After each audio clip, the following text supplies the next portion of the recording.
бемориҳои пӯст ҳарчанд дар назари аввал оддӣ менамояд, вале хатарноканд. Сари вақт пешгириву табобат накардани онҳо метавонад боиси афзоиши бемориҳо гардад. маркази табобати чинӣ ҳама намуди бемориҳои пӯстро табобат карда, табибони варзидаи кишвари чин бо истифода аз технологияҳои навтарин ба онҳо даво мебахшанд. бемориҳои пӯст намудҳои гуногун дорад ва тақрибан 2000 намуди ин бемориҳо мавҷуданд. хусусан витилиго, псориаза, экзема, аллергия ва доначаи пӯст ки дар миёни аҳолии мо бештар паҳн шуданд. табибони мо бо усулҳои муосири санҷидашуда шуморо дар кӯтоҳтарин муҳлат аз ин бемориҳо табобат мекунанд. табобатҳо бо усули гиёҳдармонӣ низ роҳандозӣ шуданд.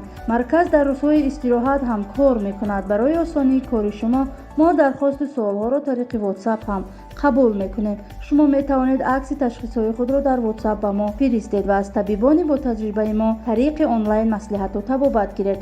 суроға, шаҳри душанбе, ноҳияи фирдавсӣ, кӯчаи деҳотии 50, назди диагностика. телефон 88 111 1441.